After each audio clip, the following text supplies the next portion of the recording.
Welcome to my channel Kiran Ramgarhia designer. तो ये है मेरे पास एक मिरर जो कि मुझे घर पे ऐसे ही पड़ा मिला, तो सोचा कि क्यों ना इससे मैं कुछ डीआईवाई या कुछ डिफरेंट करूं।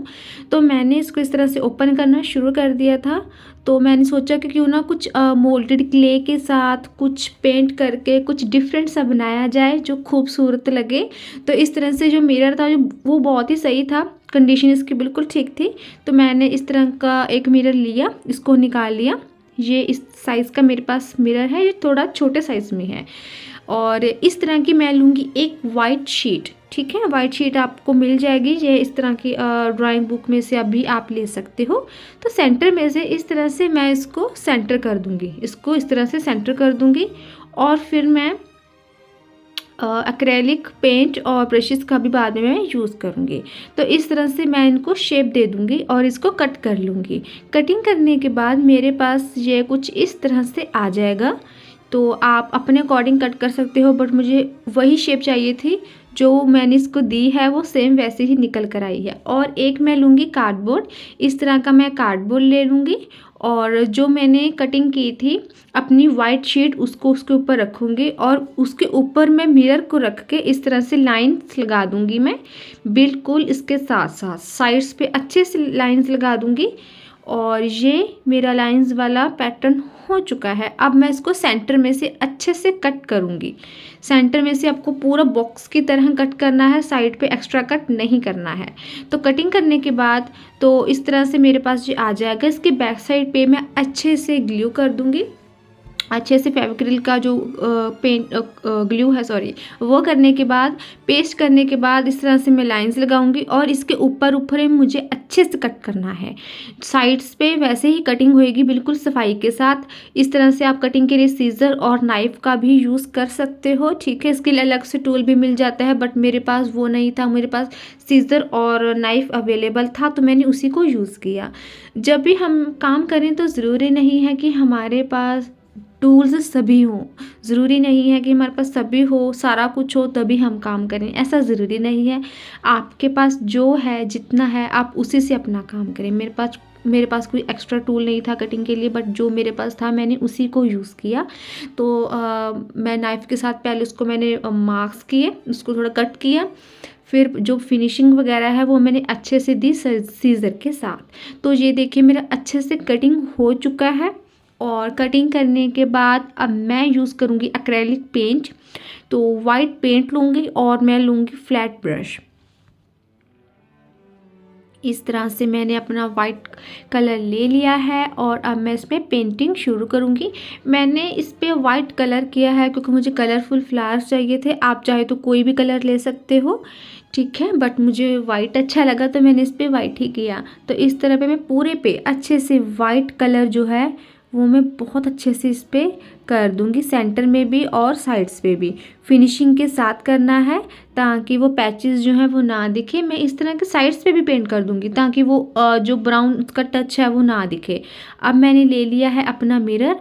मिरर पे इस तरह से मैंने लगाया ग्लू के मैंने अच्छे से मैश कर दिया, अच्छे से इसको सेट करके पूरी मिरर पे। और अब मैं इसको इसमें फिट कर दूंगी जहाँ पे मैंने इस तरह के मार्किंग्स किए थे अपने। तो मैंने इस पर अच्छे से इसको फिट कर दिया है। जब ये ड्राई हो जाए, इसको थोड़ा ड्राई होने के लिए रख दें। तो अब मैं लूँगी अपनी ये इस तरह की मोल्डेड क्ले। ये आपको एक पैक में ये इस तरह की 2 मिल जाएंगी। ये 25 का एक पैकेट आता है, इजीली मार्केट्स में से आपको मिल जाएगा। तो दोनों को अच्छे से मिक्स करना है, अच्छे से इन दोनों को आपस में मैश करना है ताकि जब आप इसकी कुछ भी ड्रॉ करें, कुछ भी बनाएं, वो इजीली हो जाए।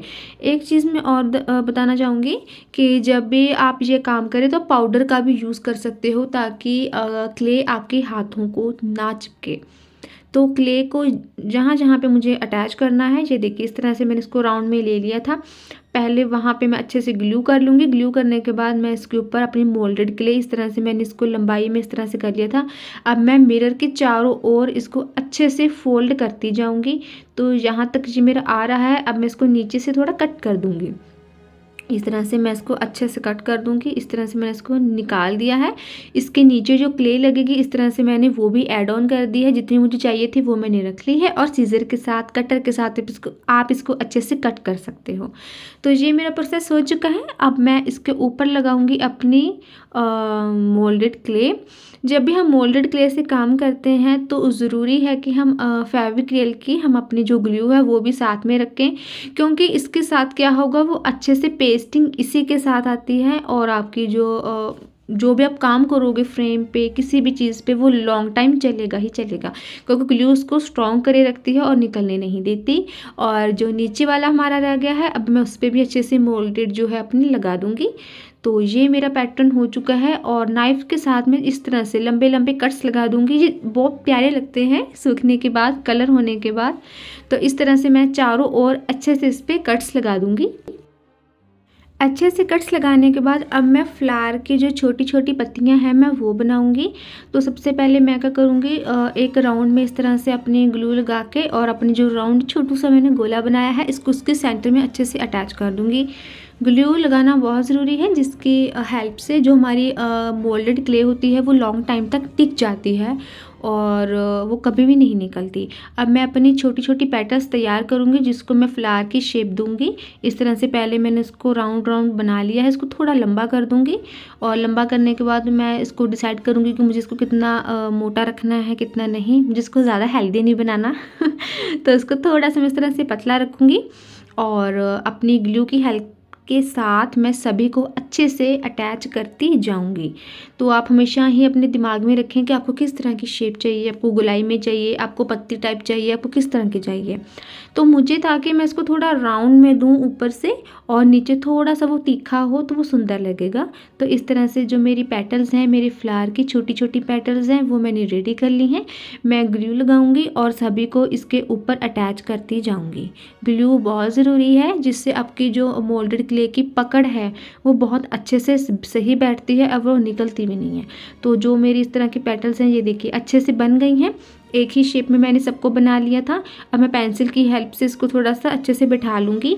इस कलर का मैं यूज़ करूँगी, इस तरह से साइड्स पे इसको अच्छे से मैं कलर दे दूँगी। आप कोई भी अपनी पसंदीदा कलर ले सकते हो।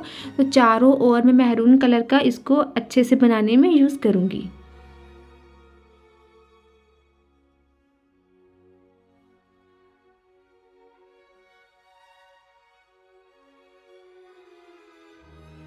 ऑलमोस्ट जो मेरा मेहरून का पैटर्न है वो हो चुका है। अब मैं लूँगी येलो कलर, अपने फ्लावर को मैं येलो कलर दूँगी, क्योंकि ये इसके ऊपर बहुत ही खिल के आ रहा था कलर, तो मुझे लगा कि मुझे येलो कलर ही जो है वो मुझे करना चाहिए। आप चाहे तो इसके बीच में कोई स्टोन, सिप्पी कुछ भी यूज़ कर सकते हो। तो मैंने इस तरह की वाइट पीट ली है और इसके सेंटर में मैं इस तरह से ऐड कर दूंगी। अब मैं दोबारा से अपनी क्ले लूँगी इसकी लीव्स बनाने के लिए। मोल्डेड क्ले से काम करना बहुत इजी है, बस एक बार ये ज़रूरत है इसको ट्राई करने की। अगर आपको लगता है कि मुझे तो क्राफ्टिंग नहीं आती है, मुझे मोल्डेड से काम करना नहीं आता है, आप एक पैकेट लें, आप उससे थोड़ा खेलना शुरू करें। जैसे जैसे आपको लगेगा कि मुझे दिक्कत नहीं आ रही, मैं भी कर पा रहा हूँ, तो आप उससे बहुत अच्छे से कर पाओगे। तो जब भी आपको लगे कि मुझे ये चीज़ ट्राई करनी चाहिए तो आप ज़रूर ट्राई करें। अपने घर के लिए कुछ ना कुछ अच्छा बनाएं, डिफरेंट बनाएं। तो इस तरह की जो शेप्स हैं पत्ते की वो मैंने बना ली हैं। देखिए मैंने किसी टूल का यूज़ नहीं किया था, मैंने सिर्फ हाथों से ही जो पत्तियां हैं इसकी शेप जो है वो मैंने अच्छे से रेडी कर ली है। इस तरह से मैंने इसको बना लिया है। अब मैं इस ग्रीन कलर का यूज़ करूँगी। एक चीज़ और, जब हम इस तरह की लीव्स और पत्तियाँ बना देते हैं हम पहले वाइट भी करते हैं, लेकिन मैंने वाइट नहीं किया, मैंने डायरेक्ट ही कलर कर दिया, क्योंकि जो वाइट बेस था वो मेरे पास कलर कम था, तो मुझे ये था कि वो कहीं एंड में जाके मेरे पास कम ना पड़ जाए, तो मैंने इसलिए वो नहीं किया। बट ये मेरा चल रहा था तो मैंने फिर इस पर लगा दिया। आप देख रहे हो कि इस तरह की मैंने पिंक फ्लावर वाली बनाई है, तो सेम मैं यही चीज़ आपको पैटर्न यहाँ पे करके बताऊंगी। वीडियो ज़्यादा लंबी ना हो जाए तो उसको मैंने शूट नहीं किया। तो इस तरह से मैंने अपने क्ले को इस तरह से थोड़ा लंबा खींच लिया है और जो मेरी साइड राइट वाली साइड है और लेफ़्ट वाली साइड के साथ ही मुझे सेम बनाना है, दोनों को बराबर रखना है। लेंथ वाइज कितनी होनी चाहिए कितना नहीं। तो अभी मैंने सीज़र के साथ उसको कट कर लिया है। मैंने ग्लू लगाया था, उसके बाद ही मैंने उसको अटैच किया है। जब आप पत्तियाँ बनाएं, फ्लावर बनाएं तो ग्लू ज़रूर लगाएं, वो सही रहता है। तो इस तरह से मैंने इसको गोल में ले लिया है। अब इसको पत्ती शेप दूंगी, पत्ती दूंगी बिल्कुल।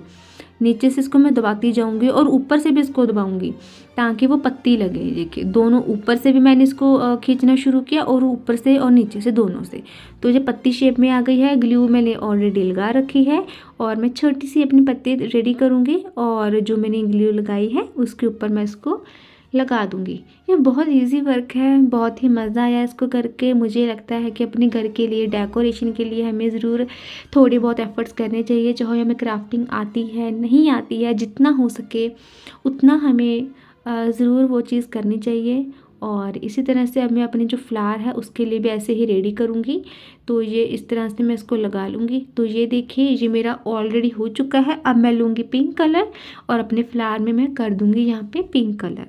पिंक करने के बाद अब मैं लूँगी ब्लैक कलर। जो ऊपर मेरा पत्ती देख रही हूँ ना, उसमें हल्का सा टच देने के लिए मैं बारीक ब्रश का यूज़ करूँगी और मैं ब्लैक कलर का यूज़ करूँगी। अब मैं अपनी बना रही हूँ छोटी सी टहनी बनाने के लिए मैंने पैटर्न जो यूज़ किया है वो ग्रीन है, कलर ग्रीन का यूज़ किया है और लीव्स के लिए मैंने यूज़ किया है डार्क ग्रीन। अगर आपको वीडियो अच्छी लगी हो तो लाइक शेयर एंड कमेंट ज़रूर कीजिएगा। Thank you so much for watching.